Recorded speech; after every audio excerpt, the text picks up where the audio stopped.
আসসালামু আলাইকুম ওরহমতুল্লাহি ওবারাকাতুহু।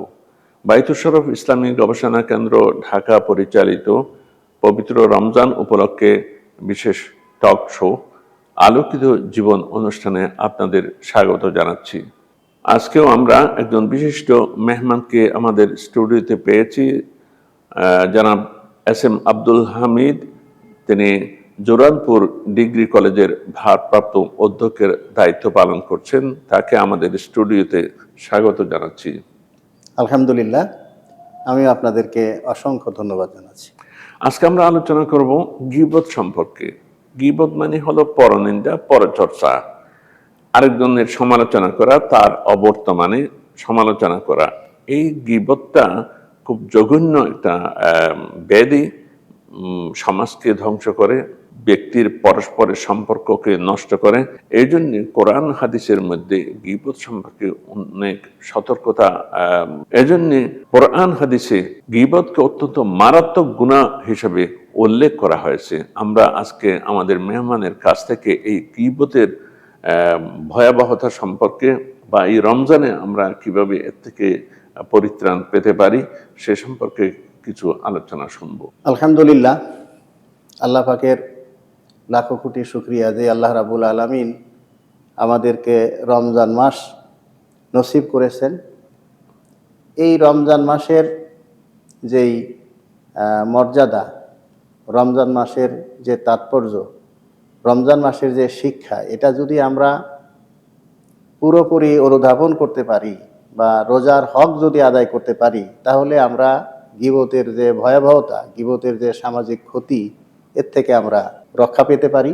আমরা আপনার মাধ্যমে একটু আগেই শুনলাম যে গীবত হচ্ছে কারো অবর্তমানে তার দোষ চর্চা করা। এটা মারাত্মক ব্যাপার। মানুষের দোষ যদি আমাদের জানা থাকে, তাহলে এক মুমিন আর এক মুমিনের আয়না স্বরূপ। আমাদের উচিত হবে তার কাছে গিয়ে তার দোষটা সংশোধন করে দেওয়া। সেটা না করে যদি তার অবর্তমানে এটাকে প্রচার করা হয়, তাহলে ওই ব্যক্তিকে এমন অসম্মান করা হয় যে সে ব্যক্তি সম্মানের সাথে অপর মানুষের সাথে সে আর বসবাসও করতে পারে না। তার ব্যাপারে একটা নেতিবাচক ধারণা, একটা খারাপ ধারণা সমাজে ছড়িয়ে যায়। এটা ওই ব্যক্তির জন্য যেমন ক্ষতিকারক, সমাজের জন্য ক্ষতিকারক। একই সাথে যে ব্যক্তি গীবত করলেন, তার জন্য এটা মারাত্মক ক্ষতির কারণ হয়ে যায়। কারণ হাদিস শরীফ, বিভিন্ন হাদিস শরীফের ভাষ্য অনুযায়ী যেটা জানা যায় যে কোনো ব্যক্তি যদি কারো গীবত করে, কারো পরচর্চা করে বা কারো দোষ যদি বা কারো গুনার কাজ যদি অন্যের কাছে প্রচার করে, তাহলে ওই ব্যক্তি ওই গুনাহ করে বা ওই দোষ করে যে পাপী হয়েছে, সেই পাপের সমান পাপ গীবতকারী আমল নামায় লেখা হয়। তাহলে দেখা যায় যে ব্যক্তি গীবত করেন, ওই ব্যক্তি বেশি ক্ষতিগ্রস্ত হন তার এই গীবত করার কারণে। এই জন্যে গীবত থেকে অবশ্যই আমাদেরকে মুক্ত থাকতে হবে। কোরআন মাজিদে সূরা হুজরাতে এ ব্যাপারে বিস্তারিত আছে যে আল্লাহ রাব্বুল আলামিন গীবত করাকে আপন মৃত্যু ভাইয়ের গোশত খাওয়ার সাথে তুলনা করেছেন। তো কোনো ব্যক্তি তো তার ভাইয়ের গোশত কোনোদিনই খেতে চাইবে না। আইয়ুহিব্বু আহাদুকুম আন ইয়াকুলা লাহমা আখিহি মাইতান ফাকারিহতুমুহু। তোমরা কি চাও যে এটা পছন্দ করো যে তোমার ভাইয়ের গোশত খাবে, তাও জিন্দা না, মৃত ভাইয়ের গোশত খাবে, সেটা তো তোমরা অবশ্যই ঘৃণা করবে। অনুরূপ এই গীবতটা হলো সেরকম গোশত খাওয়ার মতো, এবং তোমরা সেটাকে ঘৃণা করো। সেটাই আল্লাহ বলেছেন যে কারো ভাই যদি মারা যায়, তাহলে যত্নের সাথে গোসল করিয়ে, কাফন করিয়ে তাকে দাফন করা হয়, জানাজা করে, এত সম্মান দেওয়া হয়। আর সেই ভাইয়ের গোশত খাওয়ার তো প্রশ্নই ওঠে না, কোনো অবস্থাতেই প্রশ্নই ওঠে না। আল্লাহ এই জন্য এখানে এভাবে বলেছেন যে মৃত্যু ভাইয়ের গোশত খাওয়াকে যেমন তোমরা অপছন্দ করো, ঠিক তেমনিভাবে গীবত করাটাকেও সেইভাবে তোমরা অপছন্দ করবে। রমজান মাসে বিশেষ করে এখন মানুষের মধ্যে একটা প্রবণতা যে পরে চর্চা করা, নিজের কি দোষ আছে সেটা খেয়াল করে না, বরং পরকে নিয়ে চর্চা করে। এই যে রমজানের এটা খুবই মারাত্মক ক্ষতি করে রমজানের রোজার। রোজার ক্ষতি করে, ক্ষেত্র বিশেষে তো রোজার সওয়াব তো নষ্ট হয়ে যায়, জি রোজার যেই তাৎপর্য সেটাও ভুলণ্ঠিত হয়। কাজেই গীবত থেকে অবশ্যই বেঁচে থাকা উচিত। আমাদের সমাজে যত বিশৃঙ্খলা হয়, যত ফেতনা ফাসাদ সৃষ্টি হয়, তার অধিকাংশই হয় গীবত থেকে, পরচর্চা থেকেই এগুলো হয়। তো কাজেই রমজান মাসে গীবত থেকে বেঁচে থাকা খুবই সহজ।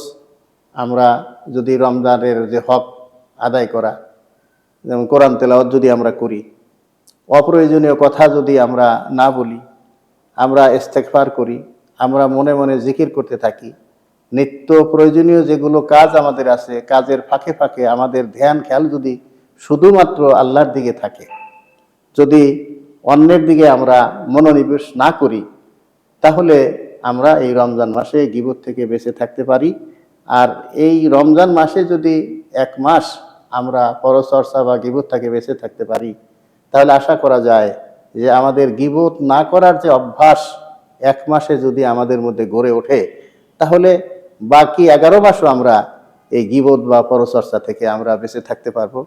এতে করে আমরা নিজেরাও যেমন গুনাহমুক্ত হতে পারবো, সমাজও উপকৃত হবে, সমাজ অনেক ফিতনা ফাসাদ থেকে সমাজ মুক্ত হবে, একটা সুশৃঙ্খল মানব জাতি গঠিত হতে পারে, একটা সুশৃঙ্খল সমাজ গঠিত হতে পারে, একটা নিষ্কলুষ সমাজ যেটাকে বলে, যেই সমাজ ছিল মহানবী সাল্লাল্লাহু আলাইহি সাল্লামের সময়, সাহাবায়ে কেরামের যুগে, সেই ধরনের সমাজ আমরা গড়ে তুলতে পারি যদি আমরা এই রমজান মাসটাকে পরচর্চা বা পরনিন্দা বা গীবত থেকে যদি আমরা এই মুক্ত থাকার কাজে যদি আমরা ব্যয় করতে পারি, আমাদের গীবত না করার অভ্যাস যদি আমরা আমাদের জীবনে গড়ে তুলতে পারি, এবং আমাদের আলোচনায়, উপদেশ দানে ছোটদেরকে, প্রতিবেশীকে কেউ যদি গীবত করতে থাকে, তাকে যদি আমরা থামিয়ে দিতে পারি যে না, রমজান মাস, এখন পরচর্চা করা ঠিক হবে না, গীবত করা ঠিক হবে না, তো এভাবে যদি আমরা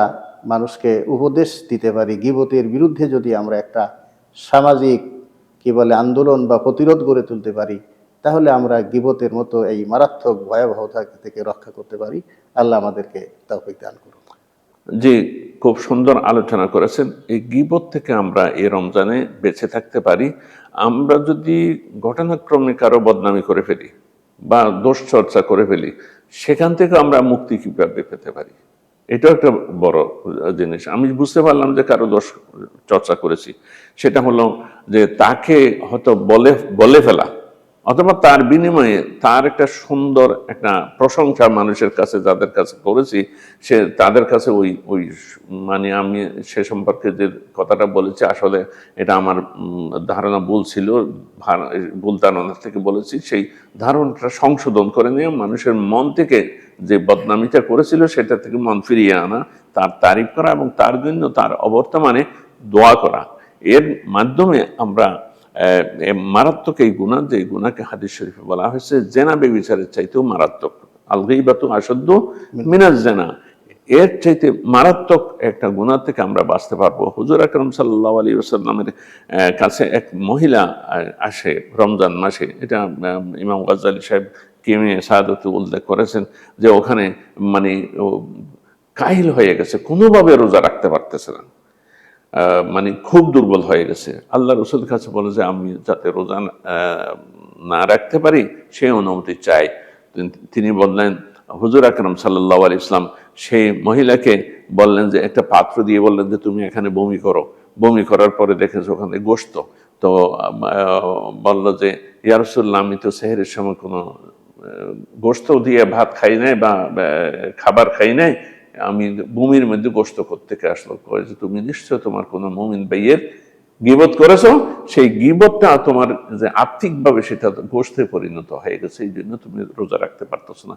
আল্লাহ পাক সুবহানাহু ওয়া তাআলা আমাদেরকে এই ধরনের পাপ থেকে, বিশেষ করে গীবত থেকে, গীবত চর্চা বন্ধ করার মাধ্যমে আমাদের পুরো জীবনটা অন্যান্য 12 মাসে যাতে আমরা গীবত পরিহার করে চলতে পারি, সেই তৌফিক এনায়েত করুন।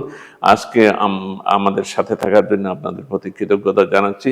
সম্ভব হলে কমেন্ট বক্সে কিছু কথা লিখবেন, কোনো পরামর্শ থাকলে দেবেন, প্রশ্ন থাকলে করবেন। পরবর্তী অনুষ্ঠানে আমরা ইনশাআল্লাহ তা নিয়ে আলোচনা করব।